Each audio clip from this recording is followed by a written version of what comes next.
ஹalleluya praise lord கர்த்தருக்கு ஸ்தோத்திரம். எல்லாருக்கும் வணக்கம். நான் பிரதர் சாம்சன் பேசுறேன். இப்போ ஒரு முக்கியமான பதிவை உங்களோட பேச போறேன். சரிங்களா? 2 நிமிஷம் தான், நான் முடிச்சிடுவேன். அது கண்டிப்பா இது கவனிங்க. என்னன்னா, கொஞ்சம் இப்போ ஒரு ஃபியூ டேஸ் பேக் நான் யூடியூப்ல பார்க்கும்போது ஒரு அருமையான செய்தி ஒன்று, ரொம்ப முக்கியமானது. இல்லைன்னா நான் அது ஷேர் பண்ணவே மாட்டேன். நான் அதை அப்படியே ஃபார்வர்ட் பண்ணலான்னு தான் இருந்தேன். ஆனால் ஆண்டவரே எனக்கு ஒரு ஏவுதல் கொடுத்தாரு, இதை நீயே ஒரு பதிவா செஞ்சு எல்லாருக்கும் அனுப்பு அப்படின்னு சொல்லிட்டு. நம்ம இந்த ரட்சிப்பு அப்படின்னும் போது, இந்த நித்திய வாழ்க்கை, நம்ம பரலோகம் போறது அப்படின்னும் போது, நம்ம எல்லாருக்குமே ஒரு செல்ஃப் சாட்டிஸ்ஃபேக்ஷன், ஒரு கன்விக்ஷன் நம்மளுக்குள்ளே, நம்ம கண்டிப்பா பரலோகம் போயிடுவோம் அப்படின்னு சொல்லிட்டு. கர்த்தருக்கு நம்ம ஒன்றும் பெருசா செய்யல, பெருசா நீதியா வாழல, பெருசா பரிசுத்தமா வாழல. ஆனாலும் நம்ம இருதயத்துல நம்மளுக்கு என்ன ஒரு பெரிய கன்விக்ஷன்னா, நான் பரலோகம் போயிடுவேன், நான் பரலோகம் போயிடுவேன். சரிங்களா? சரி, அது ஓகே, அது ஒரு பக்கம் இருக்கட்டும். இப்ப நான் சொல்ல போற காரியத்தை நீங்க கண்டிப்பா கவனிங்க. நான் என்ன அந்த பதிவுல பார்த்தேன் யூடியூப்ல அப்படின்னா, ஐயா ஜீவானந்தம் உலக பிரசித்தி பெற்ற, உலக புகழ் பெற்ற ஒரு பயங்கரமான ஒரு சுவிசேஷகர். அவருடைய டீச்சிங்ஸை பெல்லிகிராமே வாங்கி அவரோட பிரசங்கத்துல, இது ரொம்ப உங்களுக்கு இருக்கிற வெளிப்பாடுகள் ரொம்ப விசேஷமா இருக்குன்னு சொல்லிட்டு, ஐயா ஜீவானந்தத்தோட அந்த டீச்சிங்ஸ் அதை எடுத்து, பிரசங்கங்களை எடுத்து அவரு அவருடைய பிரசங்கங்களுக்கு யூஸ் பண்ணிக்கிட்டாராம். அப்ப எந்த அளவுக்கு உலக புகழ் பெற்ற, பிரசித்தி பெற்ற, எப்படிப்பட்ட ஒரு நல்ல தேவ மனிதர், அவருக்கு இருக்கிற ஆவிக்குரிய அனுபவங்கள்லாம் நீங்க அவரோட சாட்சியை கவனிச்சீங்கன்னா, பிரசங்கத்தை கவனிச்சீங்கன்னா தெரியும். அநேக முறை ஆவிக்குள்ளாகப்பட்டு பரலோகத்துக்கு எடுத்துக்கொள்ளப்பட்டு அநேக தரிசனங்களை பரலோகத்துல பிரத்யட்சமா நரகத்தை குறித்தும் பரலோகத்தை குறித்தும் பார்த்த ஒரு தேவ மனிதன் ஜீவானந்தம். நிறைய பேர் சொல்லலாம், ஜீவானந்தத்தோட வாழ்க்கை வரலாறுலாம் எங்களுக்கு தெரியுங்க, அவர் முடிவுல என்னாச்சு, அதெல்லாம் இல்லை. இப்ப நான் முக்கியமான விஷயம் சொல்றேன், அதை மட்டும் கவனிச்சிங்க. ஐயா ஜீவானந்தம் கடைசியில அவரோட லாஸ்ட் ஸ்டேஜஸ்ல, உயிர் பிரிகிற அந்த நேரத்துல அவர் ஐசியூல இருந்தாராம். அந்த டைம்ல அவர் ஜீவானந்தம் பக்கத்துல ஒருத்தர் இருந்திருக்கிறாரு, அவரோட ஊழியத்துல அவருக்கு உடன் நின்றவர். அவர்கிட்ட ஐயா ஜீவானந்தம் சொன்னாராம், நீ பைபிளை எடுத்து ஆதி ஆகமத்துல இருந்து வெளிப்படுத்தின விசேஷம் வரைக்கும் சத்தமா வாசி அப்படின்னு சொல்லிட்டு சொன்னாராம். இன்னும் கொஞ்சம் மணி நேரத்துல, இன்னும் சில நிமிஷங்கள்ல ஜீவானந்தம் ஐயாவுடைய உயிர் பிரிய போகுது இந்த உலகத்தை விட்டு. அந்த டைம்ல சொன்னாராம் அந்த கூட இருந்தவரை, நீ அந்த பைபிள் எடுத்து ஆதி ஆகமத்துல இருந்து வெளிப்படுத்தின விசேஷம் வரைக்கும் நல்லா சத்தமா வாசி அப்படின்னு சொல்லிட்டு. அப்போ அதை வாசிக்கும் போது அவர் வாசிக்கிறாராம். வாசிக்கும் போது திடீர்னு ஒரு இடம் வந்தோடனே அந்த வசனத்துல ஜீவானந்தம் ஐயா சொன்னாராம், இதை நிறுத்து அப்படின்னு சொன்னாராம். நிறுத்தின உடனே பரலோகத்தை பார்த்து, வானத்தை பார்த்து ஓன்னு அழுதாராம் ஜீவானந்தம் ஐயா. அழுது, ஆண்டவரே, இந்த வசனத்துக்கு நான் என்னை விட்டு கொடுத்தா மாதிரி எனக்கு தெரியல, இதற்காக என்னை மன்னிச்சிருங்க, இந்த வசனத்தின்படி நான் என்னை விட்டு கொடுக்குறேன் அப்படின்னு சொல்லிட்டு ஆண்டவர்கிட்ட மன்னிப்பு கேட்டு அழுதாராம். திரும்பி தொடர்ந்து வாசி அப்படின்னு சொல்லிட்டு அந்த சொன்னாராம். திரும்பி தொடர்ந்து அவர் வாசிக்கும் போது ஒரு இடம் வந்த உடனே ஜீவானந்த ஐயா சொன்னாராம், நிறுத்து அப்படின்னு சொன்னாராம். அவர் அந்த வாசிக்கிறத நிறுத்தின உடனே திரும்பவும் வானத்தை பார்த்து ஆண்டவர்கிட்ட, ஆண்டவரே, நான் இந்த வசனத்தின்படி என்னை விட்டு கொடுத்து நான் வாழ்ந்ததா எனக்கு ஞாபகம் இல்லை, இந்த குறைய என்கிட்ட இருந்து மன்னிங்க அப்படின்னு சொல்லிட்டு சொன்னாராம். ஓகேவா? மூணாவது ஒரு இடத்துல திரும்ப அவர் தொடர்ந்து வாசிக்கும் போது, மூணாவது ஒரு இடம் வரும்போது அங்கேயும் நிறுத்து அப்படின்னு சொல்லிட்டு ஜீவானந்த ஐயா சொன்னாராம். நிறுத்தினாராம் அந்த வேதம் வாசிக்கிறத.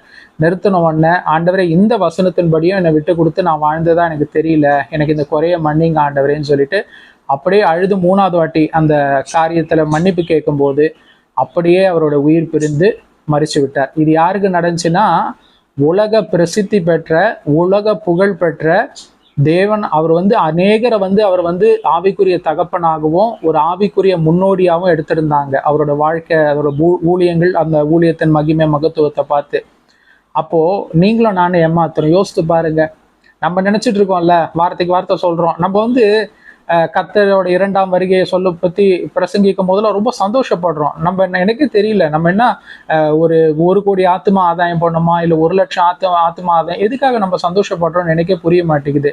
இல்ல ரொம்ப அப்படியே பரிசுத்தமா நம்ம இருதயத்துல நம்ம உற்றார் உறவினர்கள் அநேகரை பத்தியான குரோதங்கள், விரோதங்கள், கசப்பு எவ்வளோ இருக்குது. கண்டிப்பா நம்ம பரலோகம் போவோமா போக மாட்டோமான்றது ஒரு பெரிய கொஸ்டின் மார்க் அநேக கிறிஸ்தவர்களுக்கு.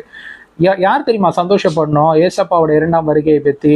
யார் தெரியுமா? இந்த மிஷினரிமார்களா வாழ்றாங்க பத்தியா, தேவனுக்குன்னு எல்லாத்தையும் சகிச்சு நல்ல உத்தம ஒரு ஊழியக்காரனா, ஒரு உத்தம விசுவாசியா வாழ்றாங்க பாத்தீங்களா? அநேக இழப்புகள் அவர்கள் வாழ்க்கையில இருந்தாலும் தேவனை கசந்து கொள்ளாம, முறுமுறுக்காம, தங்களுக்குன்னு எதுவும் பெருசா இல்லாம, கர்த்தரையே அந்த வார்த்தைக்கு கீழ் அவங்க தான் சந்தோஷப்படணும். ஆனா நீங்களும் நானும் எந்த ஒரு அர்த்தமும் இல்லாம சந்தோஷப்பட்டுட்டு இருக்கோம். இன்னொரு காரியம் சொல்றேன் கேட்டுங்க. இந்த பரிசுத்தவான் யாருன்னா பெனியின்.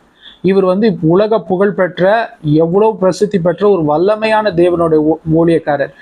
இவர் வந்து சில ஆண்டுகளுக்கு முன்பாக சொன்னாரு, அவருக்கு வந்து ஒரு கனவு வந்துச்சான். I think like it maybe like 2010 or 2015, எனக்கு தெரியல, அவர் சரியா ஞாபகம் இல்லை.